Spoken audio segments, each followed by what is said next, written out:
שלום לכולם. ברשות הקהל המקומי אני אעבור לאנגלית שהיא שפת המושב הזה.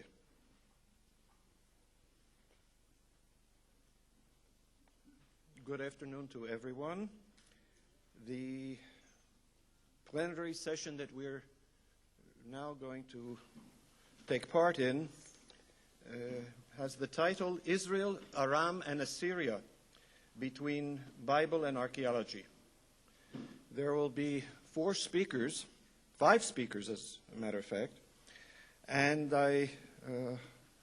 as I looked over the program and conducted an email conversation with the presenters, actually it's Israel and Aram, because we're dealing mostly with the 9th century this afternoon.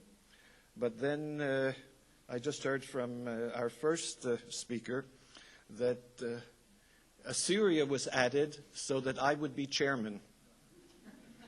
So there you are.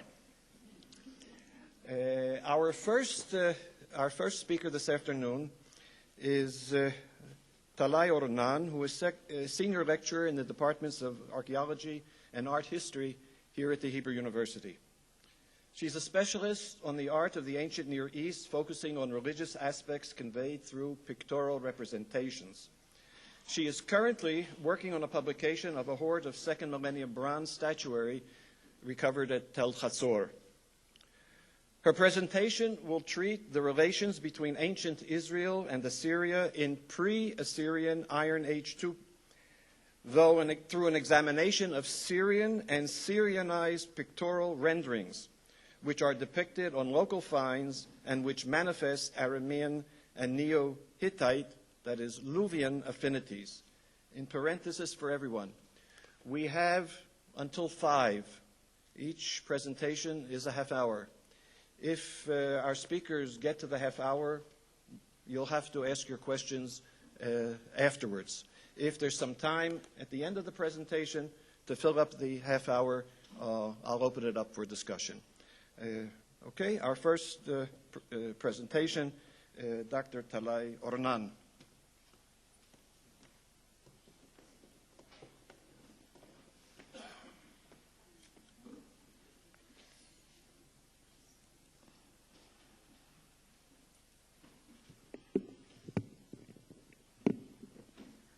שלום רב, גם אני אעבור לאנגלית על פי המצווה עלינו בכנס הזה. This lecture focuses on the connections between Israel and Syria as reflected by the inspiration of Syrian works of art on objects found in modern Israel. I will present here some of the probable Syrian motifs that are found on few rather well-known artifacts, most of which discovered in the northern part of the country. The time span to be discussed cover the late Iron Age I and the beginning of Iron Age II, ending in the latter half of the 8th century, preceding the Assyrian domination.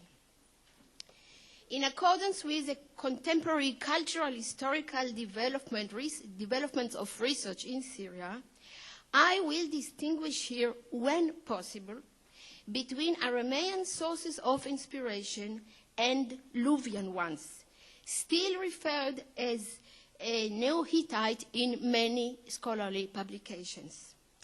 Luvian art, termed after the ethnic and linguistic entity which existed in the Hittite Empire in Anatolia, is known from North Syrian and East Anatolian city-states which flourished after the fall of the Hittite Empire at the beginning of the 12th century. Iron Age Luvian art maintained to a certain degree elements of Hittite iconography and is best observed in sites such as Carchemish, Malatia Melid, and the citadel of Aleppo, Haleb. Whereas Luvian works of art are found in Iron Age I and the beginning of Iron Age II periods, recognized Aramean monuments are not yet known before the 9th century. Indeed, it was during the 9th and 8th centuries when the Arameans spread over Syria, abandoning their age-old nomad and semi-nomad way of life in favor of urban settlements. Whereas the Luvian flourished in northern Syria, and their traces are not found south of Hamat, Aramean states were spread from Tel Halaf Gozan and the land of Lakeh on the Habur in the east, to Bet Zamani in the vicinity of Merdin, nowadays Turkey, in the north, to Aram Damascus, bordering the northern kingdom of Israel in the south. While biblical Aram reflects the various Aramean states, the Luvians are to be identified with the biblical Hittite theme, alluding to the use of the term Hatti in Neo-Assyrian sources for the Syrian territories located west of the Euphrates. הכל נפלא, רק קצת קשה לראות. לי. אז אני אשתדל. Sorry, I'm sure you see it's better, but for me it's a little difficult to see what I have written. So maybe I'll do... תחבא שוב? מה? זה בסדר? Okay. Okay. I wish to begin our survey with objects that, while their source of inspiration in Syria can be located geographically, the specific entity of the people use similar objects is not clear. These pottery stands found in Tel Rehov, on which you will hear later from Professor Mazar, I think, and Pella, situated east of the Jordan River, these are dated to the late 10th, early 9th century. In shape, they resemble clay stands found in various sites located at the Middle Euphrates region, dated to the 13th century, and thus mirror the late impact of Middle Euphrates affinities on the upper Jordan Valley. The question is whether we can associate these similarities with specific ethnic group living in the Middle Euphrates in the late Bronze, early Iron Age. It is of interest for the present discussion whether we can associate this type of artifact with semi-nomad Aramean tribes living in the Middle Euphrates in this period. Indeed, according to some scholars, the land of Kir, mentioned as origin of Aram in Amos 9:7, can be identified with the area east of Jebel el-Bishri and the Middle Euphrates. And thus, the Celtic stands from Pella and Rehov may provide us with an early manifestation of an Aramean impact in the early Iron Age II period. Sorry.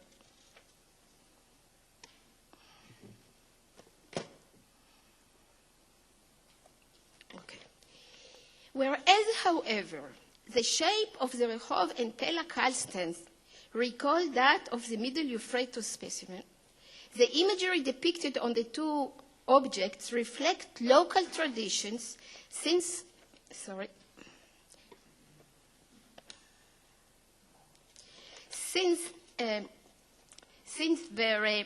they reflect local traditions, since the central positioning of a schematite tree and the two nude flanking women at the sides, as we've seen in the Tel Rehov stand, are well-known motifs in the local pictorial repertoire of late Bronze canon.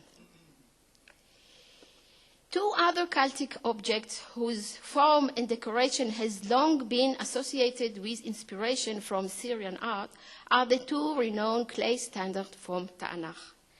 The effort and some of the decor of each of the two stands are different, though, and may point to different sources of iconographical traditions. The earlier of the two, usually assigned to circa 11th, 10th century, exhibits a tiered construction comprised of superimposed 3 pairs of sphinxes and interchanging with 2 pairs of lions. In its composition, the objects clearly derived from the so-called Atlantid layout typical of Hittite art. However, as with the stands from Rehov and Pella, the tree flanked by horned animals seen on the lower facade continues local Bronze Age imagery. Also, the snake combat on the side wall manifests local trait, possibly alluding to the theme of the storm god defeating the snake, who, according to some, may stand for Mutu, death, the rival of Baal in the Ugaritic myth. Although the superimposed registers of the Ta'anach's second stand and its vertical layout recalls late Hittite compositions, the more varied imagery found on this artifact may pinpoint different, somewhat later sources of inspiration. And as in the previous examples, here too, alongside Syrian affinities, are local motifs as a tree with a standing, nibbling goats. I wish to emphasize that the tree with the standing goats does not necessarily refer to divine female images as commonly accepted, since this icon also crowns a large, yet unpublished bronze statue from Hatzor, depicting an enthroned male, which I believe should be identified with the Canaanite god Baal, represented as a divine king. Hence, it's worth mentioning that the identification usually made between the second register, showing the tree and goat, with the lower one displaying a nude female subduing 2 lions, is not self-evident, and the detail alluded to on the second register of the Ta'anach stand may stand for a male god. The theme of a woman subduing lions seen here, though, leads us back to the Syrian imagery. Indeed, the composition of a central figure holding 2 large lions, Indeed, the composition of the central figure holding 2 large lions is found on official monuments from Carchemish and Zinjirli. The theme is sculpted on the basalt monument from Carchemish, which served as a huge... Sorry, it keeps running. It should be this one. Okay? Okay, the theme here on the right, sculpted is a theme on a pedestal of a huge, colossal statue of the king of Carchemish, Katuas. The statue, accompanied with the Luwian inscription, probably dates it to the late 11th, early 10th century. The similar composition, which also decorated a podium of a colossal image of a ruler, was found in Zinjirli. The clear Luwian attribution of the Carchemish statue and the probable same ascription to the uninscribed monument from Zinjirli suggests that the theme was typical of Luwian art used in representations of deified dead kings. The reappearing of the same motif among the monuments of Karatepe, Aditabatia, dated to the end of the 8th century, may corroborate the attribution of this subject matter to Luwian art. As in Carchemish and Zinjirli, here too, the composition of a heroic figure subduing lions is used on a podium of a colossal image of a king in a manner aimed at upgrading the souvenir by representing him above a heroic figure. A composition usually confined for the depictions of gods or goddesses in the ancient Near East, but not, it seems, in Luwian art. The similarity of these Syrian monuments to the stand from to the stand from Tanakh is not restricted to the... I think I'm breathing and it keeps changing, sorry. This kind of similarity is not restricted to the theme of the subduing of animal. It is also manifested by the way the lions are depicted. In both cases, the beasts are depicted held by the frontal figure, while their bodies are shown in two-dimensional reliefs on both sides of the statues and the clay stand. However, the theme as depicted on the Tanakh differs.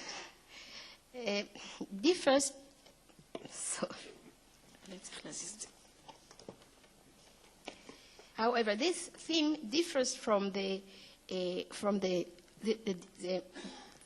However, the theme as depicted on the Tanakh stand differs in two aspects from the Luwian prototype. First, on the stake, a naked female replaces the heroic human-like or hybrid images in the center. This modification may suggest a somewhat later date of the stand, as female subduing lions are more typical from the 9th century onward. However, the second modification from the Luwian prototypes may suggest a somewhat earlier date. Whereas the subduing of lions is used in Luwian context as a means of royal propaganda aiming to elevate the ruler, on the Tanakh stand it is embedded in a religious cultic context which may imply that the making of the object predating the founding of the Israelite state in the early 9th century. With this in mind, I wish to briefly re-examine the possible source of inspiration of the winged disc surmounting the uppermost register of the stand. Although the winged disc is found in local second millennium art, mainly in glyptic imagery, it seems that the depiction of the emblem here may also be considered as originating from Syrian art.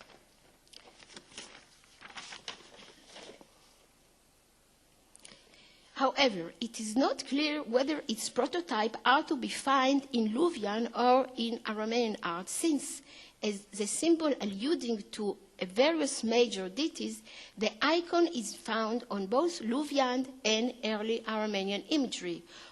For example, on a Luwian stele depicting the storm god from Tel Barsip, south of Carchemish, as well as on the Aramean style relief from Tel Khalaf.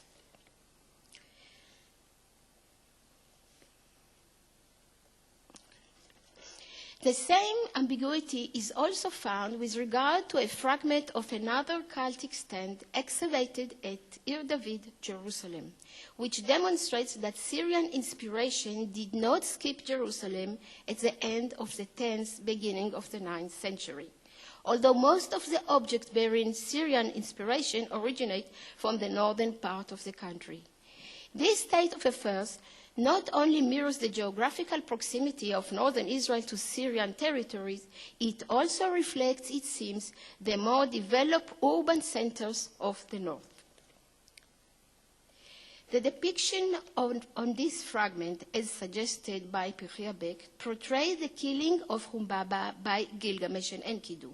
To date, the only known monumental representations of the killing of Humbaba are from the Luwian or Aramean sources, since it appears at Aramean Tel Khalaf and Luwian Carchemish.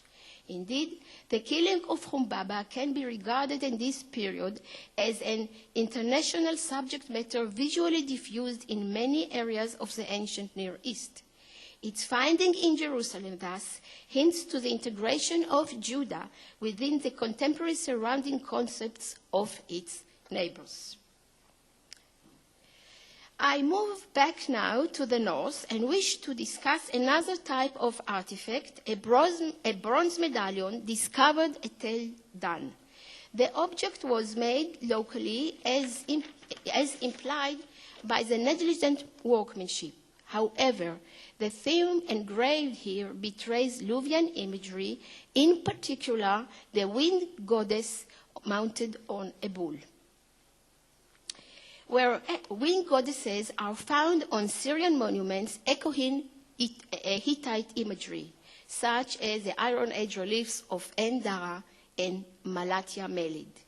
Hittite inscriptions identify the wind goddess with a specific divine image bearing the Hurrian epithet Shaushga, meaning the Great Lady, an epithet used in relation to Ishtar during the late Hittite period in Iron Age Syria, Anatolia.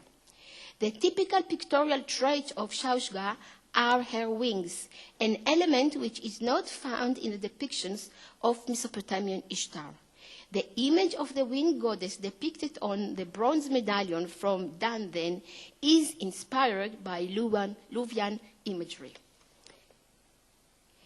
Even the unusual display on the Dan plaque showing the goddess standing on a bull instead of the more common display of a goddess mounted on a lion finds parallel in Luwian context, again in Malatia, on a relief accompanied by a hieroglyphic Luwian inscription.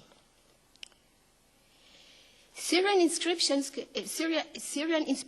can also be traced on another very fragmentary medallion from Tel Dan depicting a banquet scene topped by a winged disk.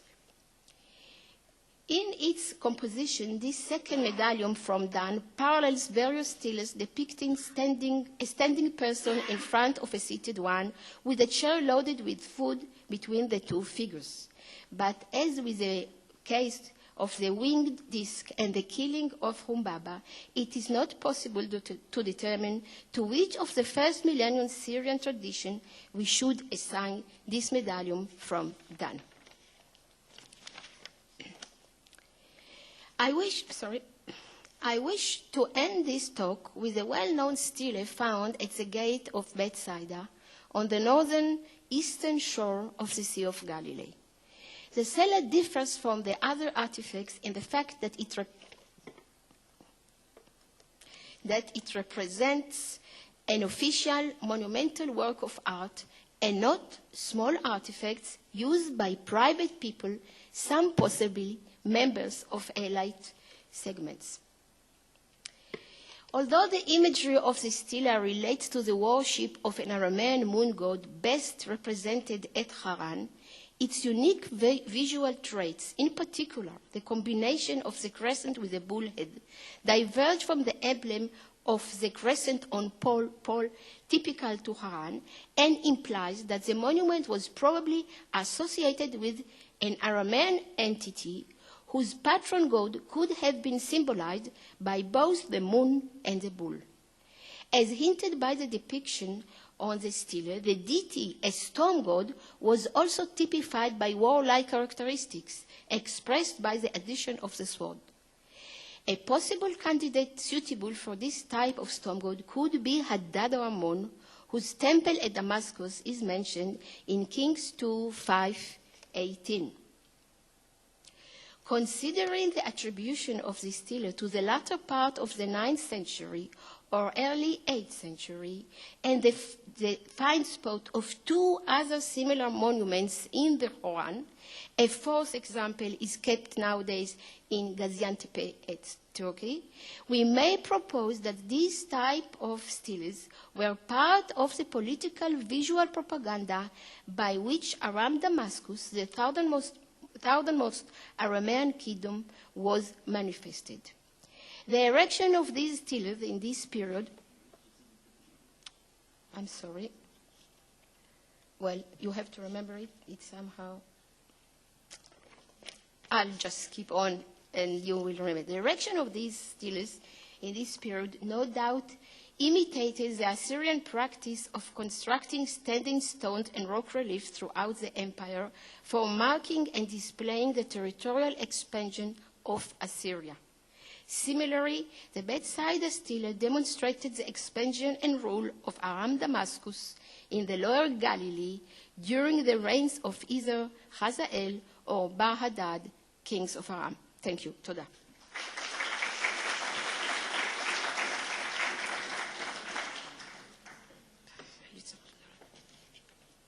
We have some time for questions or comments.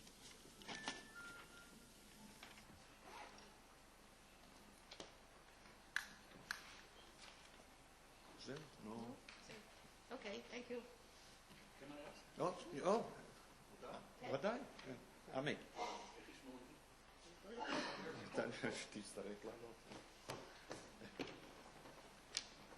Thank you for saving me 1 minute from my lecture to show the altars. But, you mentioned the possibility of some northern traditions. Of course, we have a gap of 300 years between the altars in Syria and those that appear in Israel, the late 10th century, early 9th century.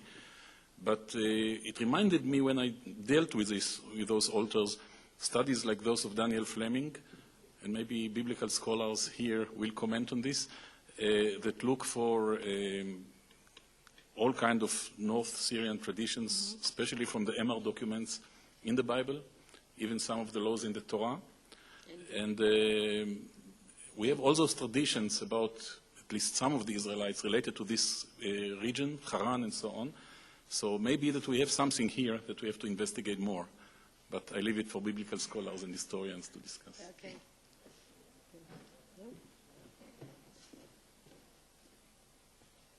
Any further questions or comments? Thank you.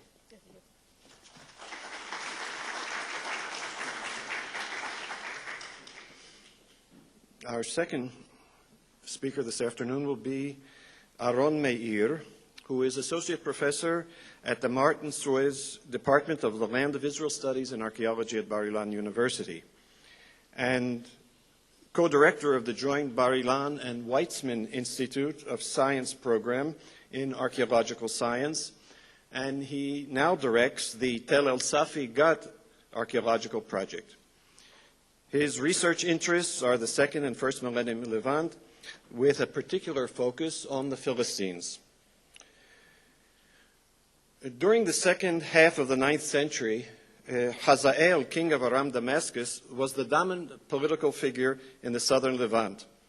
Among the various military campaigns he conducted, the one to the southern coastal plain is barely known. In fact, it's only known from the biblical text in 2 Kings.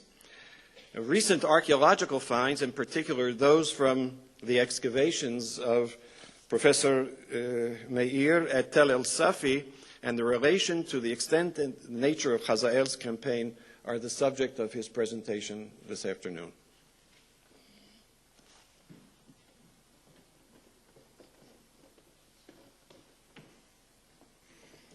Good afternoon. You'll wait a second while I start the presentation.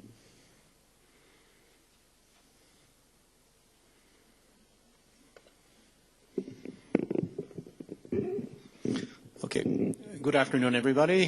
This afternoon, I'm going to speak about, as Professor Koghen said, about Hazael's campaign and the evidence, particularly from the excavations that we've been conducting at Tel El-Safi Gat. And in fact, we're just finished the last season, the 2009 season, at last Thursday. But before we deal with the campaign, we'll start with a description of the relevant finds from the site. Tel El-Safi is a large site, one of the largest pre-Hellenistic sites in the land of Israel, which is situated on the border between the coastal plain and the Shfela, the Judean foothills, more or less halfway between Jerusalem and Ashkelon, and it's well known as one of the 5 Pentapolis cities of the so-called Philistine Pentapolis. And as we will see, during the 9th and 10th centuries, the Iron Age 2A, it apparently is also the largest of these 5 cities. Now, the site of Tel El-Safi has been, and its identity has been discussed for a very long period of time. If just will stopped.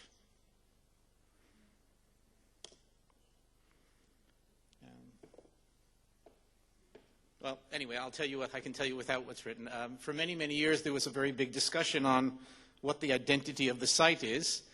And now it started. Okay. Yep. Although for the identity of the site, as suggested in the beginning, was got in the mid-19th century, from the 1920s and onwards, when Albright made the suggestion that to locate the site at Tallay Ornan, that was the dominant opinion for many, many years. I would say possibly for no other reason except for the fact that he was a dominant personality. And though from the 70s and onwards, both from an analysis of the biblical and extra-biblical texts, first by Rainey and then by Schneidewin, and then based on the finds from our excavation, it now seems quite sure that the identity of the site is in fact as Gath of the Philistines. And although, as I always say, we haven't found the sign, welcome to Gath, you never know. Now, as you can see from the views of the site, it's a very large and dominating site, and during the period we're dealing with, it's close to 500 dunam.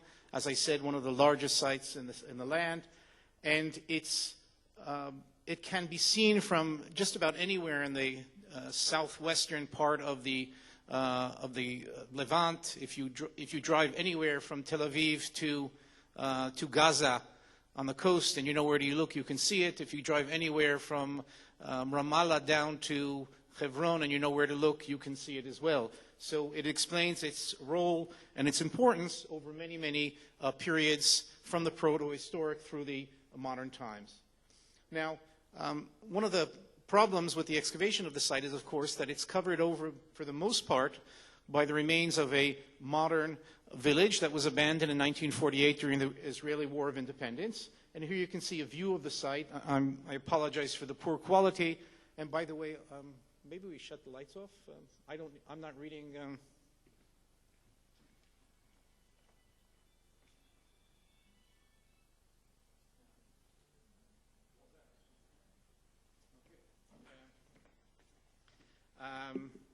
Here we can see a view of the Tell in the 1920s. And aside from a very brief excavation in 1899 by Lisa McAllister, basically until the site was excavated by the current team, very little was known about the site. Now, the main problem, as I said, is the modern remains there. And although the Ottoman and the medieval period are very interesting periods, it's not the period that interests me. And one of the main issues that has been keeping us busy over the last decade and a half is to find areas on the site where we can excavate and reach Bronze and Iron Age levels. And basically, most of our excavation strategy has been aimed at finding those areas. And the areas that you see marked off with the blue squares are our main areas of excavations on various parts of the Tell, starting from the upper Tell over here, and more recently in the lower city as well, which I will detail further on. Now here you can see the major features, I'll skip that, and the major areas of excavation, looking from the north to the main area, Area A, which I'll be discussing in a moment, and looking from the east to west, Area E and A, the modern village, and Area F near the top of the Tell. Again, the major areas of excavation on the eastern spur, Area A, which I will be dealing with extensively, Area E, Area P. On the summit, Area F, a burial zone to the southeast, the lower city, Area D, the siege system, which I will be discussing slightly further on in the lecture, and the excavation area C6, which relates to the siege system. And just a quick aerial view. And now, we're not going to be going through the entire stratigraphy, and as you can see, we cover a period of more or less from the early Bronze through to the modern period. What we'll be focusing on in this lecture is the Iron Age 2A, and in fact, the later part of the Iron Age 2A, the 9th century, the stratum in Area A, which was known as stratum A3, and we've found in almost every part of the site where we've excavated extensive remains of this layer. In excavations, a very, very impressive destruction level. Again, we'll expand on this in a moment. And wherever we surveyed, very, very dominant finds from this stage. And as you will see, we connect this level and its destruction with the conquest, with the siege and the conquest of Gath by Hazael of Aram Damascus.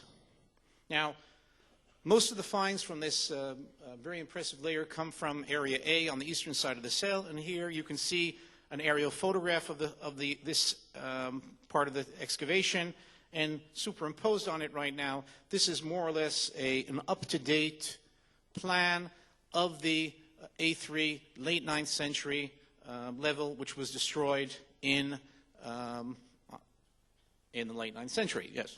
Now, wherever we excavate it, we find these very impressive remains. And here you can see, I'm just going to zip through various finds, and you can see how they're very well preserved. Complete vessels, hundreds and hundreds of vessels, just about every type of object you can imagine, from every spectrum, every part of the spectrum of daily life, cultic vessels, and also, I would call, microscopic things. And one of the interesting things, which was mentioned already, I have the honor to co-direct the Bar-Ilan University Weizmann Institute of Science joint program in archaeological science, and through a wide spectrum of fields in archaeological science, we can study both the macro, but particularly the micro perspective on the finds from this and other strata. And for example, here's just a couple of perspectives that we get from in the field, whether it's through flotation, a very interesting object, which turns out which was used for production of wine, and as you know, the Philistines liked wine, or just recently we excavated in the last couple of weeks a building from this destruction, and once we start going down, we can see collapsed roofing, and here you can see the negative imprints of the reeds that were used for the roofing, signs of burning, which through a spectroscopic analysis we can tell which parts of the houses were burnt and which are not, fallen bricks and how they fell, objects in situ. You can see here a smiling volunteer excavating one, and other perspectives. Another thing that we can see here in this destruction are evidence of both the cult but also the people who lived at the site. And in the excavation of one of the houses, we found remains of 4 or 5 skeletons of people who had been killed in the destruction.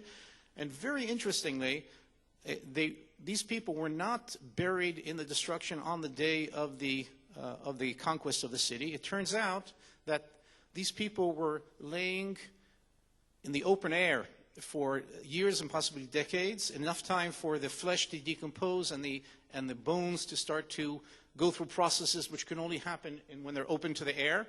And it seems that we have nice evidence with this and with other things of a very interesting phase of abandonment of the site, that the entire site was abandoned for perhaps decades after the destruction of the site, the conquest and the destruction of site by Hazael.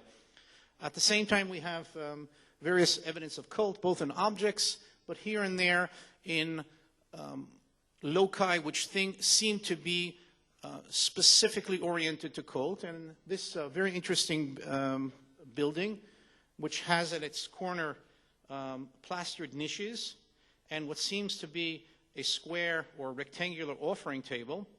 And on this offering table, we found a group of cultic objects which, when excavated, turned out to include a very interesting combination of a pomegranate, a ring kernos, several of these, what I believe are phallic-shaped objects, and a couple of other things. And these objects were probably hanging from sort of mobile above this rectangular piece. Now, very interestingly, this room was the only room in this entire area of the excavation which was found empty.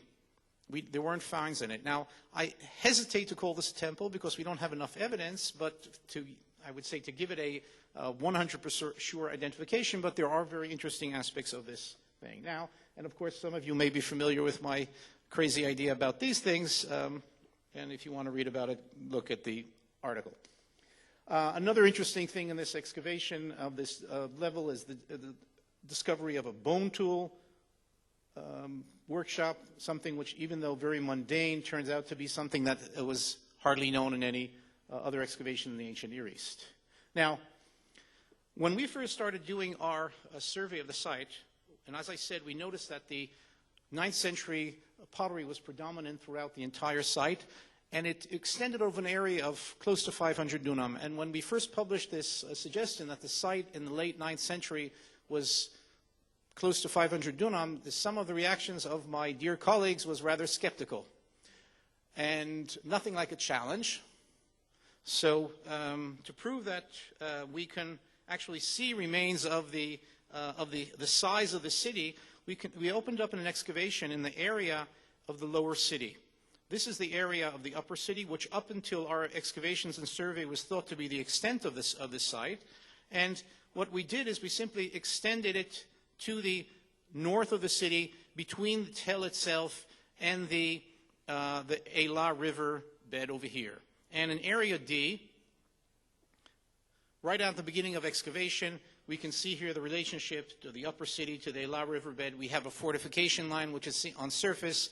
And then right below surface, we can see impressive remains of architecture. And again, right below surface, we come to this same destruction layer, again with the scores and scores of vessels in situ, again representing this late 9th century destruction level. Now, who caused the destruction? And I've already given you the hint. Based on our ceramic dating of this phase, we can say it's somewhere in the second half of the 9th century. The carbon-14 dating, which now we have several dates from several different laboratories, now seems to point to the second half, but an early part of the second half of the 9th century BCE. It can be matched up with destructions at other sites which seem to be contemporary, such as at Tel Zayit. As we will pull this together, I think it can be connected with the various historical evidence that we have of the central role of Hazael and the Assyrian withdrawal from southern Syria in the second half of the 9th century. And of course, basically all we know about the campaign of Hazael to the south, to Philistia, is from the biblical text. Now in 2 Kings 12:18 in the Hebrew, we have half of a passage which before the passage goes on to discuss Hazael's campaign to Jerusalem. It's mentioned very briefly that he fought against Gat and took it. For many years there was a discussion which Gat this was. I think now with the very, very convincing evidence we can say now that this is the Gat that was captured.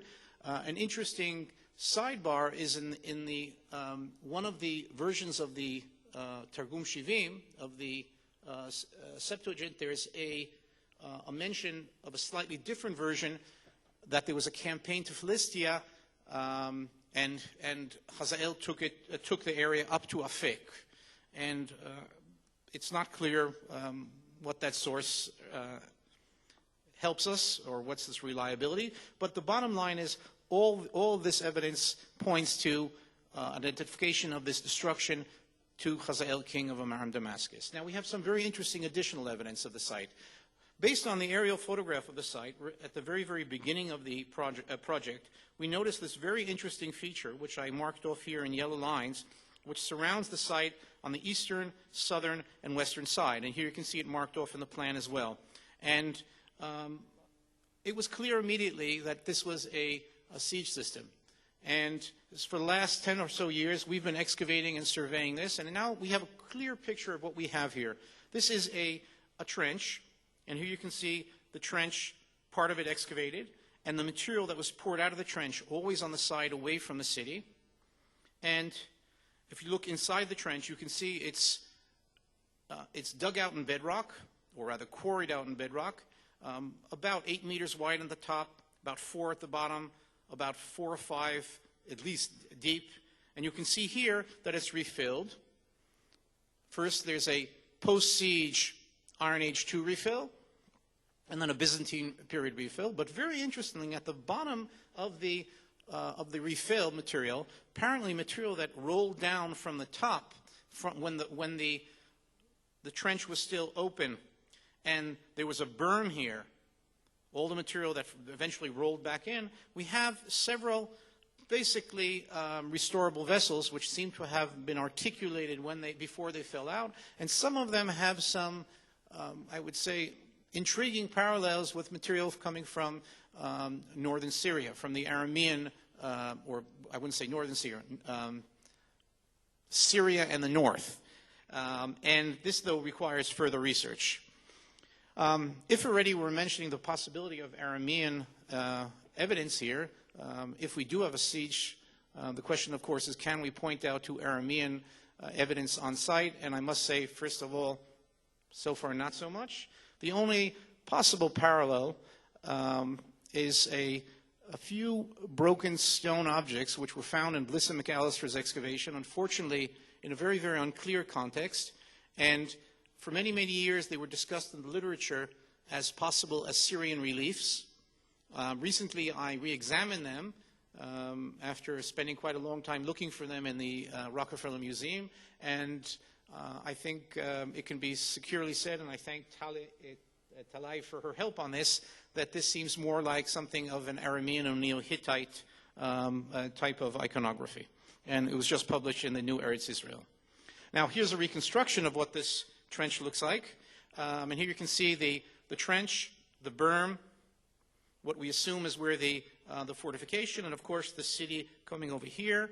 And again, this would give you a representation of the extent of the city, of the siege trench and the berm, the siege towers that have been found around it, and it would seem that this is a full-fledged siege system, which again, if we want a comparison, at least from a functional point of view, the best comparison that is well known would be the circumvallation at Masada. Now, the idea being here is to close the people in, not let them escape, not let them get supplies, but also to make it difficult for them to attack the besiegers, because the besiegers in a siege would be situated in open ground and very, very easy to attack. And this is a method of siege which is very uncommon, particularly in antiquity, before the invention of gunpowder, and we only have a few examples of this. Now, the dating of this siege system, which we can date very, very securely to the 9th century as well, puts it as the earliest known siege system that we have in the world. That's from an archaeological point of view. Although there are mentions of sieges in historical documents from before, the actual evidence of a siege, this is the earliest evidence that we have. And it's about 2 kilometers long, about 5 meters deep, 8 meters wide, roughly about 60,000 cubic meters of earth or stone which were quarried out, which again, a very rough estimate would take about 5,000 people, about 3 to 4 months. Add to that the people defending them, the people supplying them, the people fixing their tools, etc., etc. This is a large group, and I think only a very major force and a very substantial polity could have the logistic capabilities for such an action. And with all due respect to the Israelite kingdom, the Judean kingdom, the other Philistine cities, the Ammonites, whoever, this is not them. I think the only 2 possible candidates are, one, the Assyrians, and there are no Assyrian finds, and there's no evidence of the Assyrian activity in this area in the late 9th century, in the second half of the 9th century, and I think this leaves really only the Arameans as we will go on. And here's a just finished, slightly humoristic, artistic reconstruction of what the siege might have looked like. Again, this is viewed from the side of the besiegers with the Gat, the fortified city, up over here. And here you can see the berm, the trench, one of the towers, and a couple of overweight Aramean soldiers. Now, if we have the eastern, southern, and western side, what about the north? Clearly, it wouldn't be worth anything without the north enclosed as well. And we assume that what the Arameans did is that they simply tied up to the existing trench, the natural river bed that runs along the north. And you can see it here. We have this side. The question is, what about the north? And of course, in an area that was checked using ground-penetrating radar, we managed to discover the continuation of the trench beyond the area that was seen from the air, and we could show quite clearly that we have a continuation along the east to the northern side, and we can, I would say, confidently say that we have this full enclosure around the site. Now, perhaps the smoking gun, we use a modern term, that helps us put this in Aramean context is from the Zakur inscription. In the well-known Zakur inscription found in the early 20th century in northern Syria, Zakur, the king of Hamat and Lash, among other things, tells us how Baal Shamin, the Aramean god, saved him from the siege that Bir-Hadad, the son of Hazael, the same Hazael that we're mentioning, conducted against the city of Hadrach somewhere in the very, very early 8th century. And in line 10, he tells us that they raised a wall higher than the wall of Chazrak. They dug a ditch deeper than its ditch. And as I've discussed in an article in the Stegerfestrif, I think that this can be confidently identified as a similar method of siege as we have on the ground at Tel Safi and here in this inscription, and suggestions to see the charitz as some sort of tunneling, as Professor Ifal suggested, I don't think withstands scrutiny. So here we have the Aramean method of siege, if you want, mentioned in the early 8th in the Zakur inscription, and on the ground a couple of decades earlier at Tel Safi Gat. Now, after the destruction of Stratum A3, late 9th century, Tel Safi goes through a big change. Gat of the Philistines is no longer an important site. It's not mentioned as a major Philistine site from this point onwards. And in fact, after a period of abandonment, and then perhaps evidence, which we're still checking, of an earthquake, there's a resettlement in the late 8th century, and the site changes. And if in the previous strata the site is of a Philistine coastal cultural orientation, from this point onwards it moves to a Judean orientation. And then two brief strata representing the late 8th century, we have various evidence of Judean culture, whether it's architecture, and we suggest that perhaps these two phases are the westward expansion of the Judean kingdom in the late 8th century, in the reign of Hezekiah, and perhaps the two destructions are one by Sargon and one by Sennacherib. And here you can see various examples of the distinctly Judean finds that you have on site after this destruction. And afterwards, the site is abandoned until the Persian period. Now, how can all this evidence be related to the reign of Hazael? Now, we don't know too much about around Damascus. I can show you some nice aerial photos of what probably was the location of the palace of Hazael. But really, Hazael is not known from the archaeological evidence in Syria, but rather he's well known from the Assyrian sources, from Aramaic inscriptions, from the extensive biblical descriptions of historical events relating to Hazael. And it's clear that in the second half of the 9th century, after he came to power, and in light of a long period of Assyrian, if you want to call it withdrawal from this region, he was the main player. He was the neighborhood bully. And he figured very, very centrally in the Levantine geopolitics. And we know very well of his campaigns, particularly from the biblical texts in the Kingdom of Israel and Transjordan. But there's a lot of other evidence that seem to indicate that he was active in other places. And here we have the ivory inlays mentioning his name, and the horse cheek guard from Samos, all indicating a very, very dominant personality. And of course, we have the Royal Aramaic inscription from Tel Dan, which most people, there are a couple of exceptions, attribute this to Hazael. And of course, the discussion of how does he relate to the rise of power of Yehu, etc. And I just want to suggest a little thing, which you'll excuse me if I'm being a little bold. How about that?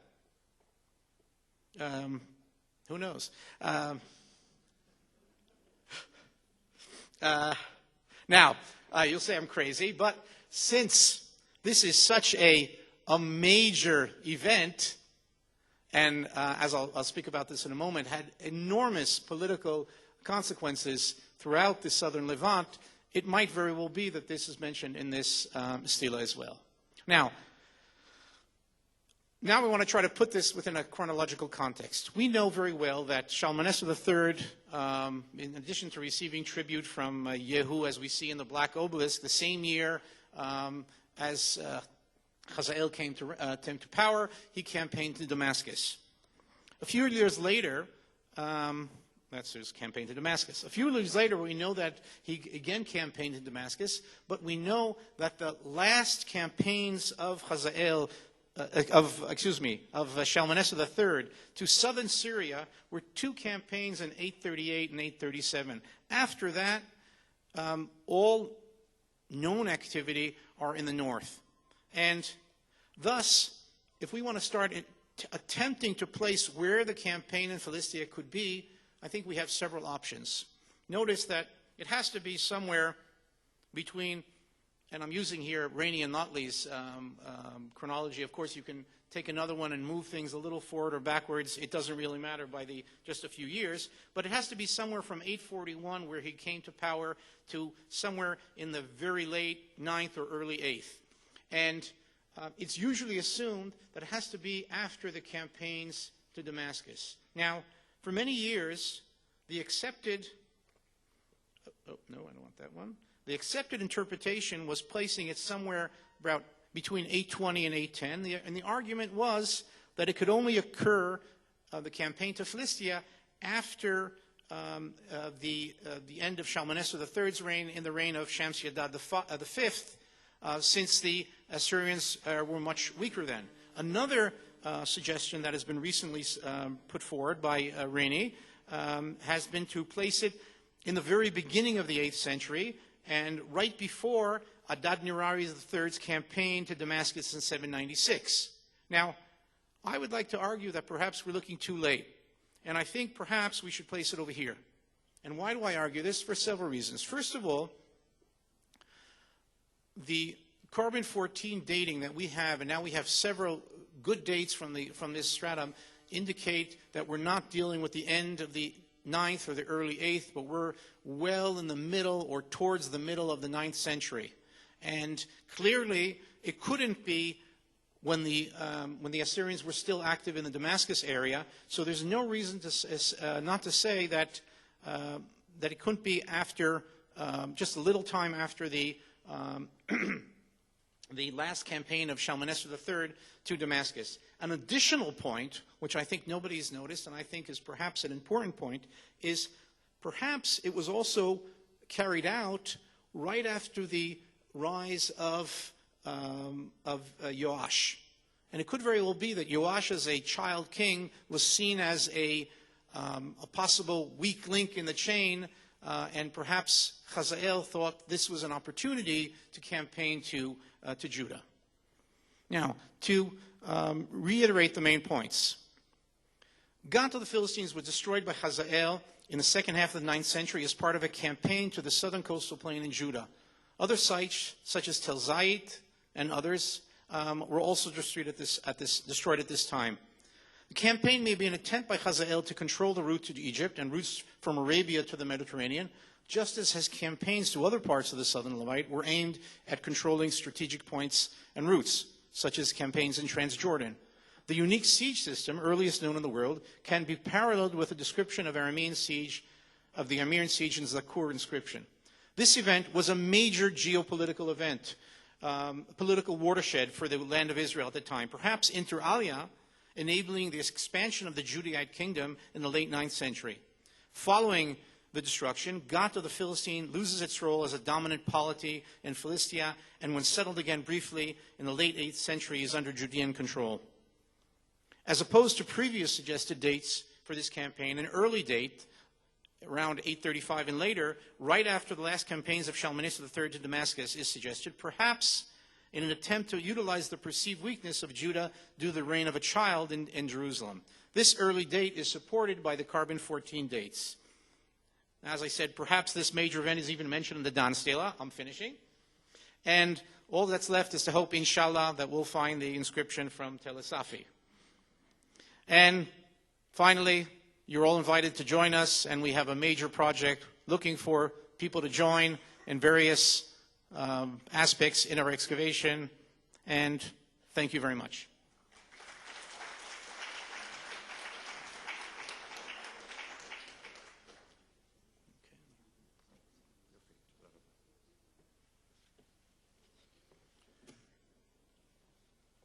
From the northern Shfela, we'll now move up to the Galilee. And our next speaker is Professor Amihai Mazar from the Institute of Archaeology here at the Hebrew University. His research interests include the Bronze Age and Iron Age and the relationship between archaeology and biblical history. His current projects are at Tel Beth-Shean, the publication project, and at Tel Rechov, excavation and publication. 17 years of archaeological investigations at Tel Beth-Shean and Tel Rechov, the two major sites in the Beth-Shean Valley, revealed important new evidence on many aspects of local Israelite material culture, as well as the impact of Aramean and Assyrian conquest during the period of the late 9th and the 8th centuries. And Professor Mazar's lectures this afternoon will survey some of these discoveries and explore their historical significance.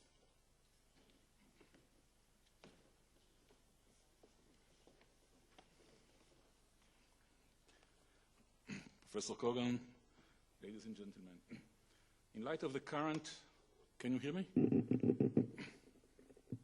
In light of the current uncertainties and debates concerning the history of Israel in biblical times, archaeology became an essential source for new data which is directly relating to the controversial periods and issues. Indeed, archaeology can throw light on both long-term processes like social and economic changes, as well as on short-term historical events such as warfare and destruction of cities. Yet in both cases, we face silent evidence of material culture remains, which in many cases can be interpreted in various ways. Today, I tend to speak on three such examples, stemming from the long-term excavations at the site of Tel Beth-Shean and Tel Rechov in the Beth-Shean Valley, which I have conducted since 1989. I assume we need a PowerPoint. Without this, archaeology can't work.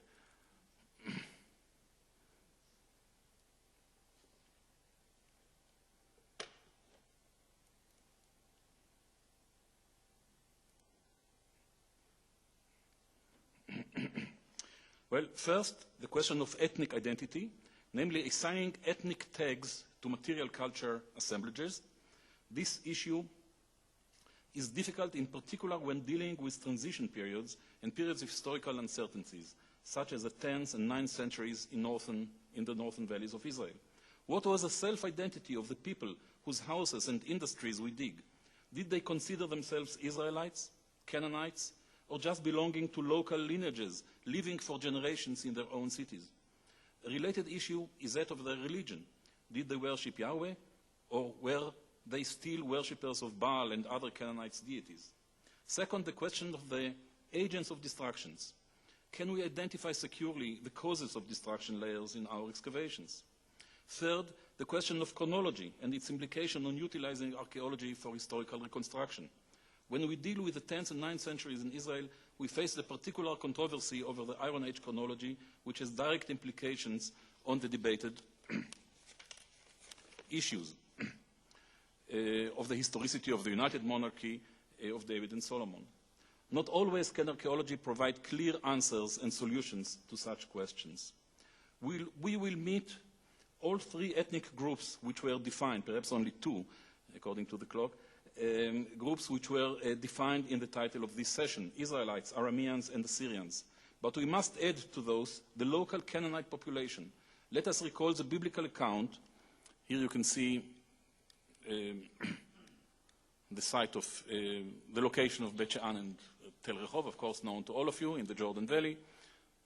Tel Beth-Shean, Tel Rechov, the largest mound in this valley, 10 hectares in area. And of course, the biblical account in Judges 1, verse 27, and Joshua 17, according to which the Beth-Shean and Jezreel valleys, as well as the parts of the coastal plain, were not inherited by the tribe of Manasseh, and local Canaanites continued to reside in these regions. This textual account can be supported by our excavations at Beth-Shean and Tel Rehov, where Canaanite cities indeed flourished during the 12th, 11th centuries BCE. At Rehov in particular, we could follow, in those sections, especially here, in this section, we could follow continuity of the local Canaanite city from the late Bronze Age until the end of the Iron Age I in the late 11th or early 10th centuries, in spite of various changes and rebuilding. The same situation is known from other sites in the region, such as Megiddo, Yokneam, Dor, Akko, and Tel Kesan. The question is, what happened to the Canaanite population of the valleys in the transition to the Iron Age II? Was it replaced by the Israelite families, Was it amalgamated with the Israelite families who arrived from the hill country? Did it retain its own identity in spite of being part of the geopolitical entity of the Israelite state? All these possibilities should be taken into account when evaluating the archaeological data. Alternative scenarios can be suggested, and indeed, during the 10th and 9th centuries, we can observe variations between various sites. Even Beth-Shean and Rehov differ from one another in the details. I will now present very shortly the results of our excavations at Rehov and Beth-Shean relating to this period. We shall do it with pictures and very fast. Usually it takes me an hour and a half, so 10 minutes, just a short review. You can see here large buildings that we exposed on Tel Beth-Shean. They were in a very bad state of preservation. They were excavated already, mostly by the University of Pennsylvania 60 years ago. But they are massive buildings, and they are dated to this particular period. When I say this period, I mean Iron Age 2A in archaeological terminology. The problem is that according to all of us, and on this we have no debate, it is very, very difficult to distinguish between the 10th and 9th centuries. Only very lately now we start to learn to differentiate between these two centuries, and it will take time. More research is needed. So the pottery that we find in these particular buildings can be dated either to the 10th or to the 9th. They are massive buildings, and they are probably related and are part of a much larger complex, which you can see here, a very well-planned town, as you can see on this plan. But Tel Rehov is indeed the most important site, I think, in northern Israel relating to the 10th and 9th centuries BC. In this site, we excavated large areas, all dated to this particular period. The reason is that in the lower city, about 5 hectares of the lower city of Tel Rehov were completely destroyed during the 9th century BC, just like at Tel Tzafit, and probably by the same agent.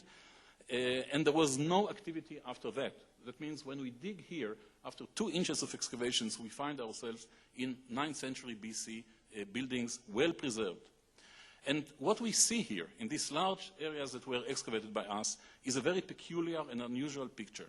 A whole city built of mud bricks without stone foundations, very, very unusual in Iron Age architecture of this country. In many places we find wood as foundations for walls and floors, also a unique feature. And we have the plan.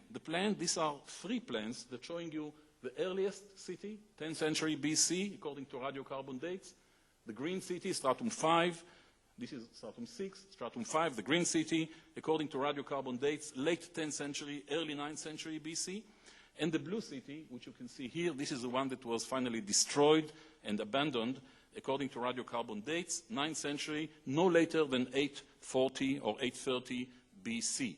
That means exactly the date that we heard just now from Aren Maeir at Tel Tzafit.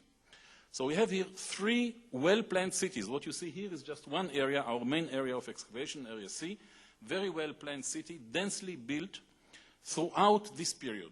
In fact, if we dig below this red city, we shall find ourselves in the Iron Age I, in the 11th century BC. And again, we shall find very well-planned city, as our small trenches indicated. So the word here is continuity. We have a continuity of urban life throughout this period, from the 11th through the 10th, into the 9th century, until this final destruction and abandonment of at least half of this city. You can see examples of this unique architecture, very well planned mud brick, very well preserved mud brick walls.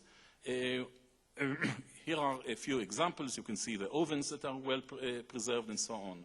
The Green City, Stratum 5, is unique in having in one area this unique discovery, the apiary, the beehives, which are the only ones found so far in archaeology anywhere.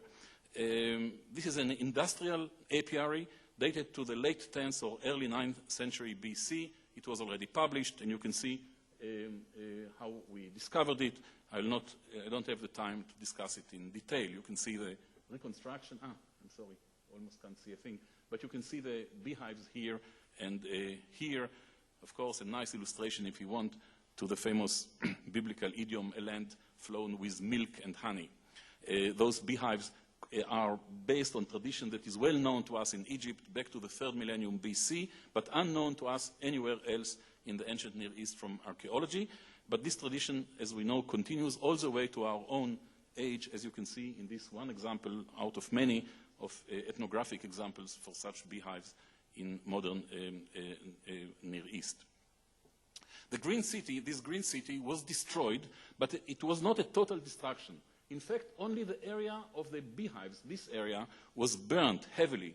Other buildings were rebuilt and changed, and as you can see in this picture, in the 9th century, the Blue City, a new building was built here on top of the beehives, but other buildings were just reconstructed, rebuilt, and continued until their final destruction by the mid-9th century.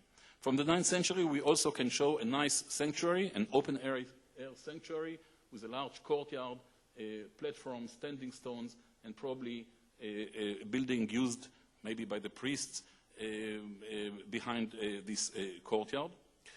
All this is very, very different from what we know from other Israelite cities. If we look on Chatzor, Megiddo, Tel El-Farah, Shechem, anywhere in Israel, we shall see pillared buildings, pillared stone architecture. This is the hallmark of Israelite architecture. This is not the situation at Tel Rehov. Tel Rehov looks very much different, looks foreign in terms of architecture. As to the material culture, we have here very rich, enormous quantities of finds, especially from the final phase from destruction in the 9th century BC. All this red slipped and burnished pottery, which is a hallmark of the 10th century and 9th centuries BC. You can see it here, the typical hand-burnished pottery. There were scholars who called Solomon the red slip king. So here you can see the typical red slip pottery of this age. Of course, we cannot assign it any definite address in terms of historical figures, but it's definitely typical to this period. But we also have a lot of continuity of Canaanite traditions. The painted pottery, which is so characteristic to the Canaanite pottery, of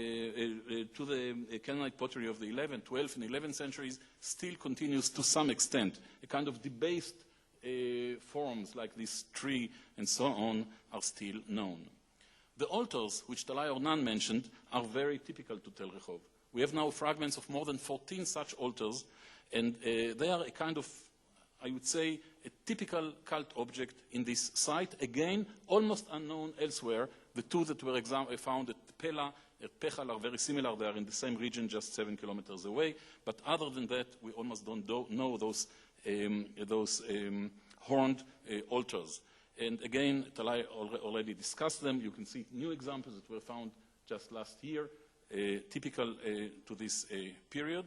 And of course, already you heard about this interesting, unusual parallel at the area of Meskene Emar on the northern Euphrates, dated to about 300 years earlier in the 13th century. And there is a big question, of course, whether these two can be connected. And this subject already was discussed. Other cult objects from Rehov are unique objects like this last example of a pottery shrine that is well known to us from the late Bronze Age and Iron Age 1. Here is the last example, but the iconography on it that you can see here is very unusual and still unexplained. Rich variety of clay figurines indicate again Canaanite traditions. This is the largest collection of the female goddess playing the drum. We have here more than 8 examples of this one. We have a large collection of seals just published in the last volume of Eretz Israel, seals and seal impressions. Again, they are important because they give us a clue for how the glyptics of this period looked like. For example, there is no one example of inscribed seal from this period. That means all the inscribed seals that were attempted to be dated to the 9th century, for example, the seal of Izebel, which became famous recently, probably are 8th century. We have no examples for inscribed seals anywhere, either at Rehov or any other site from the 9th century BC.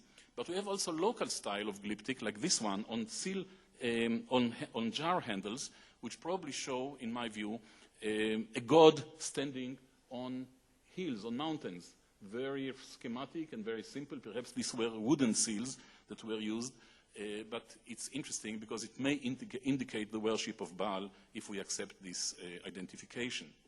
And a very interesting object is this ivory piece showing a male sitting on a throne, unfortunately very much broken, resembling a relief, an ivory relief found at Samaria, showing again probably a king sitting on his throne. This is 9th century, this is the time of the Omride dynasty, and perhaps we can see here a depiction of the king, maybe the king of Israel, sitting on his throne in a very, very unusual piece of art. We have no parallels to this piece where the head, hands, and legs were made separately and attached to the main body of this little statuette.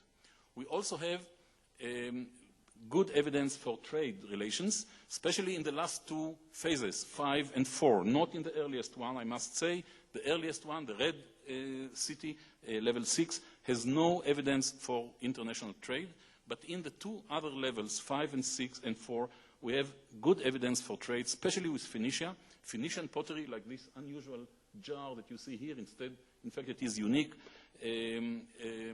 probably came from Tyre or Sidon, but also Cypriot pottery, as you can see here. We have a lot of examples of Cypriot pottery, and even few interesting shards that came from Greece, from the island of Euboea in eastern Greece, a very unusual feature in the land of Israel. Probably they came through Tyre, where such pottery was found, evidence for relations with the earliest relations with Greece in the late 10th or the 9th century BC for sure, important for dating the Greek Iron Age. Finally, a few words about inscriptions. We have several very short inscriptions from the 9th century. As you know, inscriptions in the 9th century are very rare in this country. We have few inscriptions, Hebrew inscriptions from this period. And here we have several incisions on jars, one of them saying Leshak, perhaps Yud, though this is a very unusual, again unique sign. It could be read as a Yud, so in that case it should be Leshakia. Nimshi, Nun Mem Shin. Nimshi is well known to you as once a father, once the grandfather of Jehu in the Bible. He is known to us also from another inscription that is not illustrated here, from another jar found together with the beehives in our level 5. And he is also known from a jar found at Tel Amal, near the Sachne Springs, just a few kilometers west of Tel Rehov. So we have 3 times the name Nimshi in this area, in this region. And I just asked myself whether the family of Jehu, perhaps, if this is the family of Jehu, if Jehu didn't came from this particular region and family. This is a question that should be considered. Now, what can we learn from all this on biblical history or event history and so on?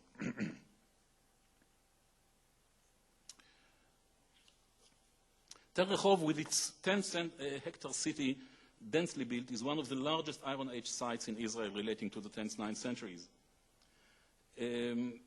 As I said, here we can see, I must skip some of this material.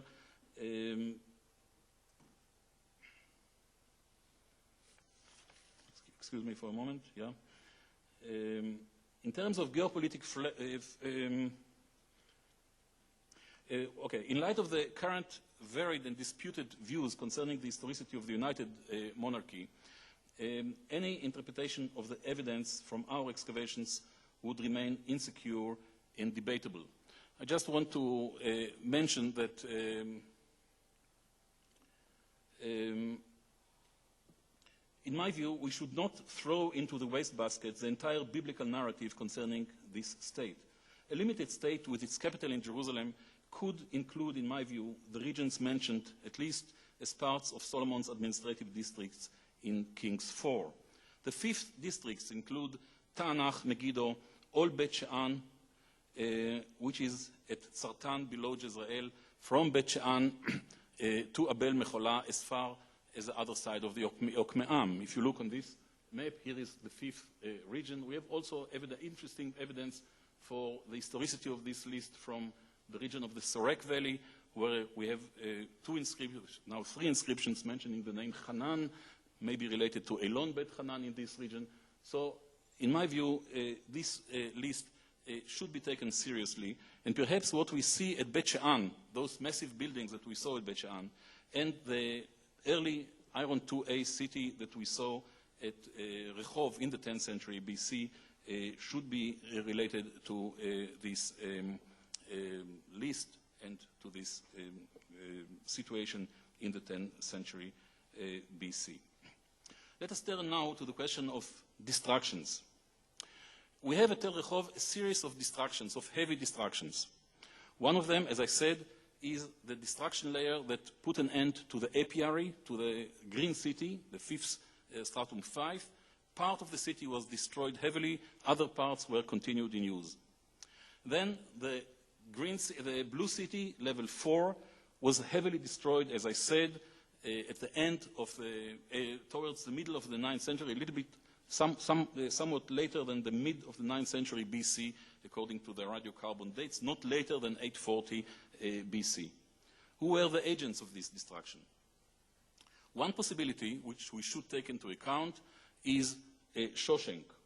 Shoshenq mentions in his list in Karnak, he mentions both Rehov and Beth-Shean, and the term Ha'emek, the valley. Now, the radiocarbon dates, Tel Rehov yielded the most, I would say the best series of radiocarbon dates, more than 62 radiocarbon dates from well-stratified contexts. And you can see here this development from the 12th century all the way to the 9th century. The dates from stratum 5, published in this book, The Bible and Radiocarbon Dating 2005, with a picture of Shoshenq on the cover, is, as you can see here, this red line marks the 900 year, the green line 1000, and the yellow 800. And you can see that all the dates from stratum 5 are at the end of the last quarter of the 10th century BC, which could fit very well a conquest of this place by Shoshenq. Most of these samples were taken right from this destruction layer where the apiaries were located. But of course, we cannot be sure, because radiocarbon dates has quite a range. It could be a little bit later, it could be a little bit earlier, and there is a debate among scholars whether Shoshenq indeed destroyed cities in this country or just passed through the country and didn't really destroy city after city as we usually think. Anyway, in 2003, in our publication in Science, we suggested that Shoshenq is the agent of this particular destruction. I still think that this is a possibility, though I cannot be sure. The final destruction of the city, that of stratum 4, as we can see here, was dramatic. We can see huge destruction layers everywhere. Each one of the houses was burnt heavily. As I said, the date, the radiocarbon date, is no later than 840, and it's very much possible to relate this destruction to one of the events that occurred after the end of the Omrite dynasty, either during the time of Yehoram, son of Ahab, or during the beginning, the early years of Jehu, the founder of the new dynasty. It could be Hazael, though we don't have a very nice biblical verse like Aren Maeir has forgot, mentioning that Hazael destroyed Rehov. In fact, Rehov is not mentioned in the Bible at all. But this is a possibility that should be taken into account, and so we published it. But we have to take into consideration also other possibilities. For example, Shalmaneser III, who perhaps passed through this region, if the identification of Mount Carmel in his inscription is correct. It could be also the events that were related to Jehu's revolt and coup around 840 BC. I still believe that the Aramean address for this destruction is the most probable one. If we have 5 minutes more, will you give me 5 minutes? I'll show you few maybe highlights from the later period. After, I skip Beth-Shean, and this is a destruction, the 8th century destruction by Tiglath-Pileser III of Beth-Shean, which was very clear. But I return to Rehov. At Rehov, the destruction of the city, of the 9th century city, was severe. But during the 8th century BC, we can see a revival of the upper city alone. Only this part of the mound was rebuilt, and now it was surrounded. You can see all these areas were abandoned. All this lower city was abandoned. But the upper city was now surrounded by a massive, thick, 9 meters wide mud brick city wall, which now defended the city and probably was intended to protect the city against the new aim, the battering rams and the siege machines of the Assyrian armies. This is the 8th century, and indeed the city was destroyed heavily. We can see heavy destruction with skeletons, just as Aaron showed us at Tel Tzafit from the 9th century. Here we have it in the 8th century, skeletons of people that were slaughtered in their houses and left as they are to be buried under the collapsed walls and so on, never to be buried. The material culture is typical to the 8th century, iron 2B, there is no debate about that. What happened after the destruction? The city was abandoned, but we have evidence for some Assyrian activity on the site in the form of burials that we found in various excavation areas. We have them in 3 areas now, Area A and Area B. In these 2 areas, Area B and Area A, we have about 5 Assyrian burials, all accompanied by Assyrian pottery. You can see these typical Assyrian-shaped bottles. One of these graves, this burial, 8200, is of particular interest. We found it near the city wall, south of the city wall. On top of the city wall, there was the ruined city wall. There was some evidence for squatters, for some activity. And this burial of a male was accompanied by a unique group of finds. First, there was a large iron sword, one of the few large iron swords, 75 centimeters long, that was found in this country. We found his dagger. We found his fibula. We found his personal bowl or cup made of bronze, all in Assyrian shape. This bottle and this bowl are typical Assyrian. But he also had some precious materials like many beads and cosmetic bottles brought from Phoenicia and Cyprus. The most interesting point in this burial was this vessel. This is a jug that all of us know very well, those who dig at Judah. It is very typical to Jerusalem, Lachish, and Judea in the 8th and 7th centuries BC, the Judean decanter. And on top of its shoulder here, we have this incision, which is so characteristic to Judean vessels. We have 4 or 5 examples like this at Beersheba, at Lachish, and Jerusalem, and other sites. So here we have an Assyrian soldier, perhaps, that was buried, according to the physical anthropologist, Professor Hershkovitz. His skull is not local. It's a kind of Armenoid skull, a guy that came somewhere from the Caucasus, perhaps. He probably fought in Judah, and somehow this particular jug from Judah came to be found in his burial at Tel Rehov in the late 8th century BC. On his chest, we found this seal, and this is the end of this particular talk, the seal of a guy called Ali Am. It will be published by Professor Achituv, who thinks that the meaning of the name, this is a unique name, unknown to us from the Bible or from any other West Semitic inscription. Maybe he thinks the child of his mother, something of this sort, with the winged sun disk. Was it the name of the owner, of the man who was buried here? Or was this seal also a kind of something that was looted and brought by him from Judah or from somewhere else in Israel? This is a question that is left for you to discuss. Thank you.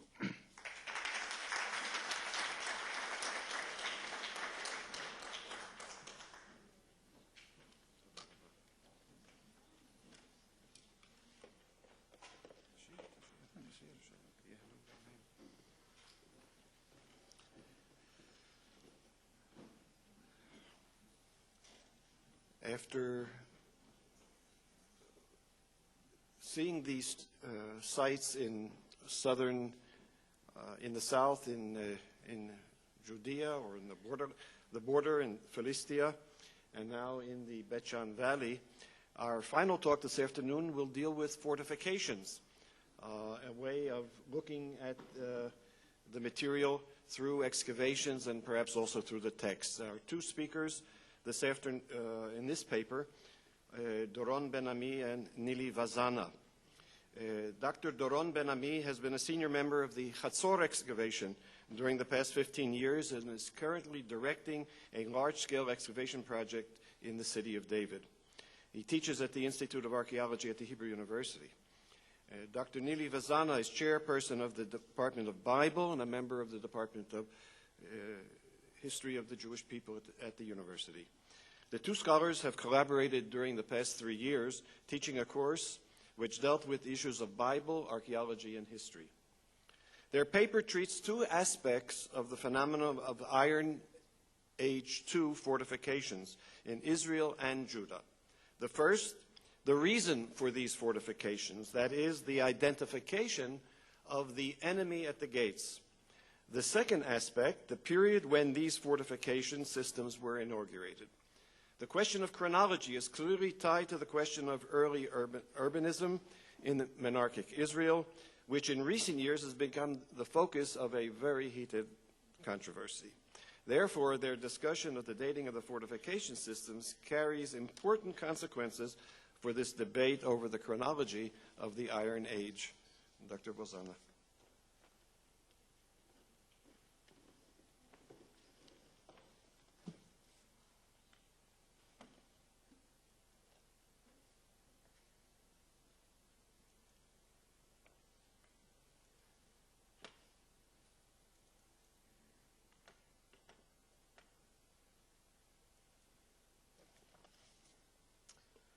Thank you very much, Professor Koghen. This paper,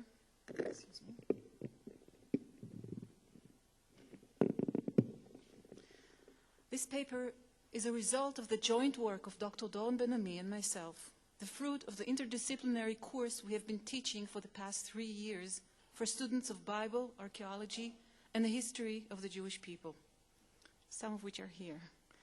We hope to show how a joint effort of scholars from different disciplines may provide a new look on both old and new questions, in this case on the phenomenon of fortifications in Iron Age Israel and Judah. The revival of urban life in Israel during the Iron Age was connected to the appearance of fortifications as an integral aspect of the emergence of cities. Some of the early cities, such as Chatzor 10, were planned and constructed with fortifications at their initial phase. In this early phase, the few fortifications are mostly casement walls. Other sites had an unfortified phase, in which the outer walls of the houses built along the perimeter of the settlement seem to have been their only defense. And for example, we see here Megiddo 5a, 4b. Sometimes during the Iron Age too, many of the cities and towns of the previous phase witnessed extensive changes in almost every aspect of their material culture. Their fortifications became more massive and included the early appearance of highly sophisticated and impressive water systems, city gates, and other features of Iron Age II fortifications, such as Megiddo 4a. The tremendous effort and manpower invested in these systems points beyond any doubt that they were built in order to provide the people inside the walls with physical protection against military attacks. Interestingly, the various types of Iron Age water systems, both in Israel and in Judah, were original local innovations. They were unparalleled in contemporary neighboring kingdoms. These sophisticated water projects were now incorporated in the Iron Age fortifications, and we will see some examples such as Chatzor, in Chatzor again, and in Megiddo, and this is Gezer, and Beersheba. These are among many others. Together with the store buildings, found in almost all of these cities, it is implied that the principal goal of the elaborated fortifications was to withstand prolonged siege. This paper regards two aspects of this phenomenon. The first, what was the reason for these fortifications? What threats were they meant to face? In other words, who was the enemy at the gates? The second aspect, what was the period when these fortification systems were inaugurated? The question of chronology is clearly tied to the question of early urbanism in monarchic Israel, which in recent years has become the focus of a fierce controversy.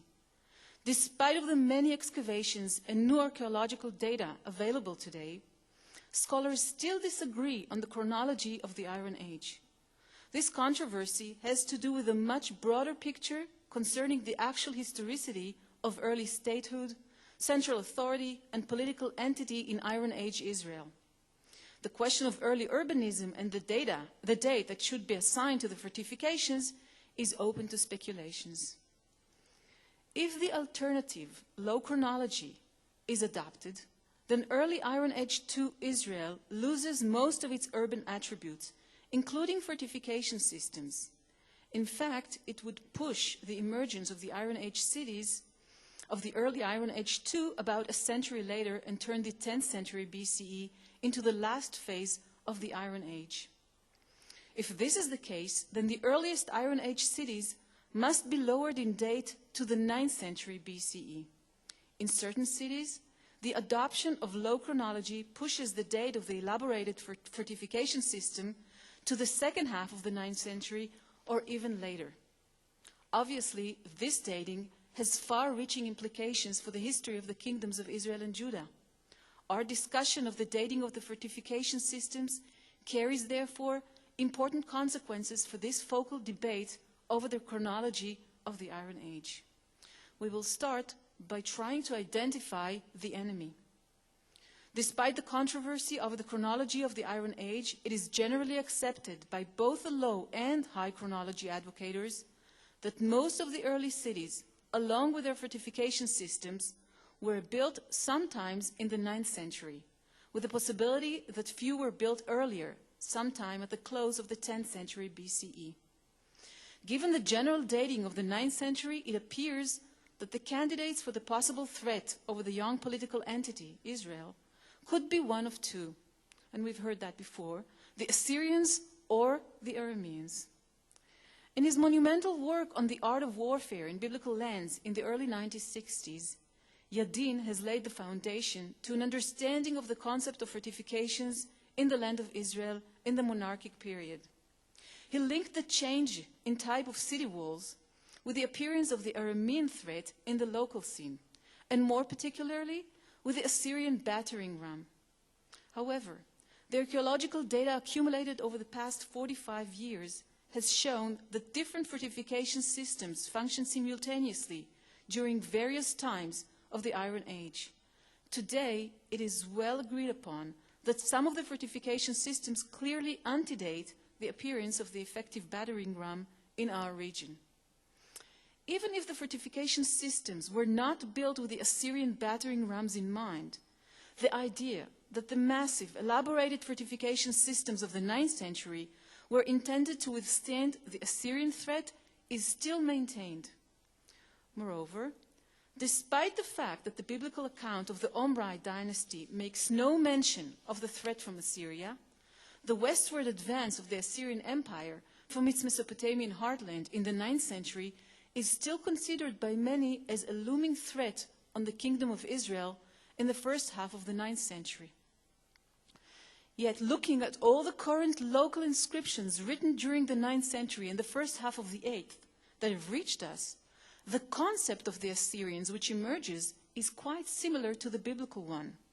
Even the kings who were definitely involved with the Assyrians rarely mention them in their own inscriptions, and they ignore the Assyrian threat altogether. It is apparent that according to the worldview of the local kings, the enemies were the next-door neighbors.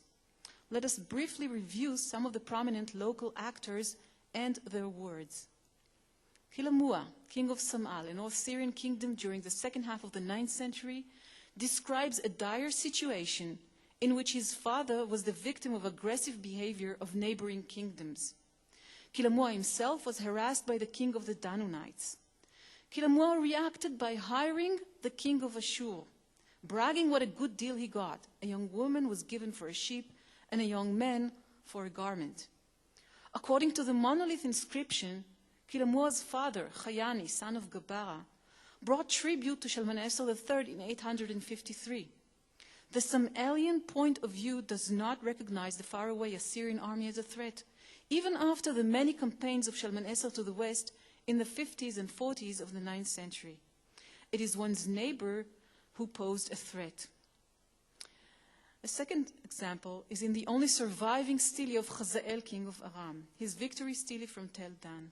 This king, too, says nothing of his confrontation with Shalmaneser, king of Ashur, in 841 or later. It is his victories against local kings, and in particular the kings of Israel and of Judah, that he mentions in the part of the stele that had survived and reached us. Another prominent example is the evidence of Zakur, king of Hamat, who was already mentioned here today, who described his miraculous rescue at the last minute from a coalition of 16 local kings, headed by Bar-Hadad from Damascus. From inscriptions of Adad-Nirari, king of Ashur, we know that Zakur was involved in the Assyrian advances in the area.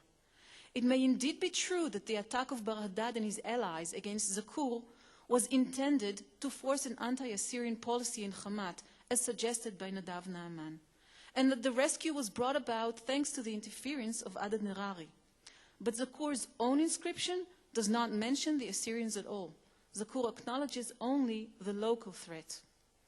We may mention one more local king who was definitely involved with the Assyrian forces. In the Pazarchik stele, an Assyrian boundary stone relating to the military campaign to the west of Adad-Nirari, king of Ashur, in 805, the campaign is portrayed as induced by the king of Kumuch. The king of Kumuch uses Assyrian forces to his benefit, and as a result expands his territory at the expense of his neighbors. The biblical point of view matches this local perception. Biblical writers did not record the existence of the Neo-Assyrian Empire or recognized its threat till the days of Tiglath-Pileser III. There is no mention of Ahab's participation in the Battle of Karkar in 853, or of his son's probable involvement in the ensuing battles of the coalition of 12 kings against Shalmaneser. Nor is Yehu's tribute in 841 to that king mentioned, or Joash's to Adad-Nirari in 796. The first Assyrian king mentioned in the Deuteronomistic history is Tiglath-Pileser III. Even for the prophet Amos, who was active in the northern kingdom around 760 BCE, the historical enemies were Aram and other neighbors. Amos does not mention the Assyrian enemy even once. When the Assyrians are finally mentioned in the Deuteronomistic history, they are not presented as the terrifying enemy at first, but rather as a tool employed in local power struggle. When Pul, otherwise known as Tiglath-Pileser, came against the land, 2 Kings 15:19 states, and Menachem gave Pul 1,000 talents of silver, that his hand might be with him to confirm the kingdom in his hand. The same viewpoint is apparent in the description of the submission of Achaz, king of Judah, to Tiglath-Pileser. The Bible portrays the Syro-Ephraimite campaign of Retzin, king of Aram, and Pekach, king of Israel, as the major danger to Achaz. Here too, Nadav Naaman suggested that the reason for the attack was to force Judah to join the anti-Assyrian coalition. But none of this is indicated in the biblical story, not even in the reference to the event in the book of Isaiah. In trouble, Achaz pays Tiglath-Pileser, and that is why Assyria attacked Aram. The king of Assyria responded to his request. The king of Assyria went up to Damascus and captured it, and deported the people of it to Kir, and slew Retzin. Same as Kilamua, king of Samal, and Ushpilulume, king of Kumuch, the biblical point of view is that the local king utilized the Assyrian army by bribing the king and gaining his support in a power struggle between himself and his peers, the next door threatening neighbors. The historiosophic concept of the threatening neighbor, blind to the larger course of events, which will lead eventually to the destruction and demise of Israel, is especially interesting as it is apparent even in compositions which were finally edited after the fall of both Israel and Judah by world powers. Biblical authors offered a religious cause to the unfortunate affairs. Their point of view clings to the fixated idea that the next-door neighbor was the enemy, at least until Tiglath-Pileser destroys northern Israel and deports its population. This reflects, as we saw, the common conception of the kingdoms in that period. Created after the demise of the world powers of the second millennium, local kingdoms had no experience of world empires and could not envision this development in the future until it was too late. Their experience was based on the threat of neighboring kingdoms, their competitors and enemies. This was true even after the campaigns to the west of Shalmaneser III or Adad-Nirari III. If the Bible refers to the Assyrians at this stage, it is in a veiled allusion, marginalizing Adad-Nirari as the enigmatic deliverer in the days of Yoash, who was sent by God to help Israel gain their freedom from Aram, the real enemy. The achievements of Shalmaneser and Adad-Nirari had not lasted long enough or left a strong impression to change the local worldview. In light of the above evidence, our conclusion is that the fortifications were directed against the Aramean threat and not the Assyrian. We will now try to establish the most probable chronological setting for the initiation of the system. It is accepted that they belong to the 9th century, yet opinions differ whether in the first half, as was accepted so far, or in the second half of the 9th century, or even slightly later, as suggested recently by advocates of the low chronology. A prerequisite for the building of the system is the existence of resources and political strength in Israel to enable such an enterprise. Indeed, the Bible attributes building activities to Achav. His vassal, Mesha, king of Moab, in his detailed reports, refers to various building activities of his own, among them water projects. Although we cannot be certain as to the exact nature of his building activities, these Moabite projects were built by a kingdom which was subjugated to Israel during the first half of the 9th century, after freeing itself from the Israelite yoke. We may therefore safely assume that Omride Israel was no less capable of similar projects. While the Aramean army posed a threat during the entire 9th century, sufficient resources and political strength existed in Israel only during the first half of that century. In the second half of the 9th century, Israel lost its holding in Moab and was subordinate to Aram. It is unlikely that Aram would have permitted Israel to build fortifications of this order, even if Israel could muster the necessary resources for such an ambitious project at this time. This evaluation rests first of all on the biblical description of the times of Yehu and Yoachaz, which portrays a distressed Israel totally subjugated to Aram with a small and weak army.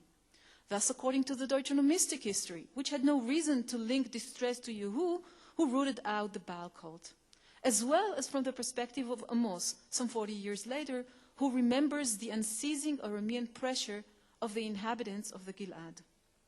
This reconstruction is corroborated by archaeology. Tel Dan was taken by Hazael, who erected a victory stele in it. The expansion of Aram to Gat is apparent in the excavations of Aren Maeir of Tel Safi, as we heard today, and this was beautifully illustrated. The inscription of Zakur, king of Hamat, is a testimony to Aram being the local ringleader.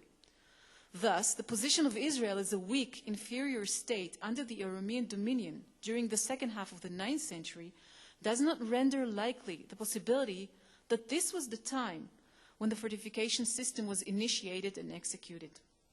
The Arameans were a significant power in the first half of the 9th century as well. Aram headed the anti-Assyrian coalition and withstood alone an Assyrian attack in 841.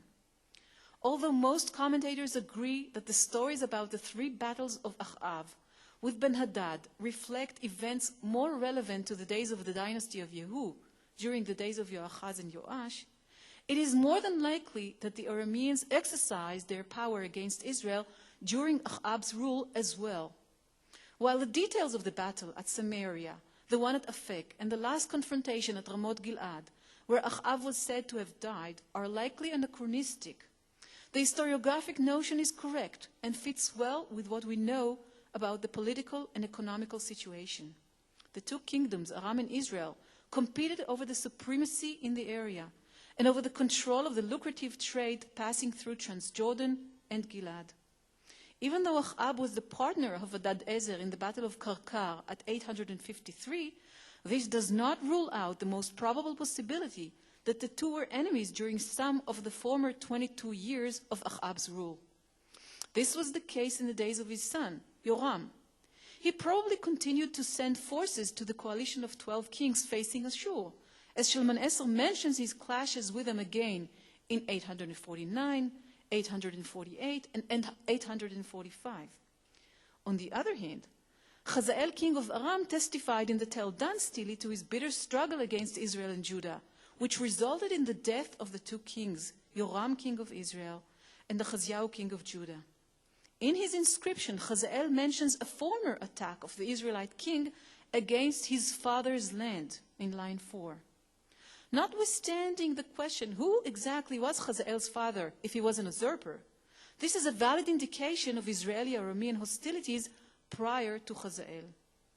The military abilities of Aram are well documented from the second half of the 9th century, especially in siege warfare. They had built a siege wall in Gat, the only one of its kind found in excavations today, and again I'm repeating what we heard from Aren Maeir. And Zakur relates the military means of the coalition headed by Baradad, son of Hazael, to conquer the besieged capital city Hadrach. They had built a siege wall higher than the city's wall and dug a trench deeper than the city's trench. In the two biblical stories of an Aramean siege of Samaria, one in the days of Achab in 1 Kings 20, and one in the days of his son Yoram in 2 Kings 6-7, the biblical author attributed great military powers to Aram. It is especially significant to note the long-term siege in the days of Yoram. While the story does not state how long this siege lasted, it says that it brought about a great famine, accompanied with the two classic literary indications of extreme hunger, increase of prices of food, and cannibalism, women eating their own children. We may thus conclude that the Arameans were a threat during the Omride dynasty, but had managed to realize their potential in the full during the days of Hazael in the second half of the 9th century. In sum, the phenomenon of elaborated fortifications appearing in Israel and Judah was created against the Aramean threat. The developed phase of fortifications was created in a time of economic and political strength to answer the threat posed by the expansion policy of Aram. It was created during the Omride dynasty in the first half of the 9th century and not during the reign of Yehu and Yoachaz in the second half, when Israel was weak and subjugated to Aram. This reconstruction bears important consequences on the current debate on chronology of the Iron Age too. Since the elaborate fortification system were initiated during the first half of the 9th century, the urbanization process which preceded this developed stage of the appearance of fortification systems must have begun in the days prior to the Omride dynasty, namely in the 10th century or early 9th century at the latest.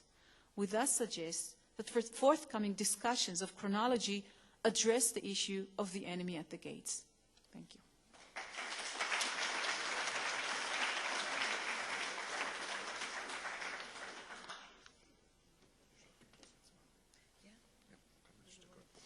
We have a few minutes left before we conclude, and Dr. Wazana, Dr. Ben-Ami would be glad to take questions on the last paper. Or, yes, please. Question about the two triangles on the jar handle. Anybody wants to relate that to Gilmore's article on the Asherah found in the city of David? This is a question for you. The two triangles. I didn't catch the second sentence. There's a recent article by Garth Gilmore about the two triangles found in the city of David. Yeah, I read it, yes. Related to Asherah. Yeah. Is there a relationship? No. No, it's not exactly the same. It's very different. Was there another hand that we saw there? Well, I think that we certainly this afternoon have gotten a very good picture of the 9th century and the Arameans, both in the first half and the second half of the century. And I thank you all, and especially our speakers, for their contributions.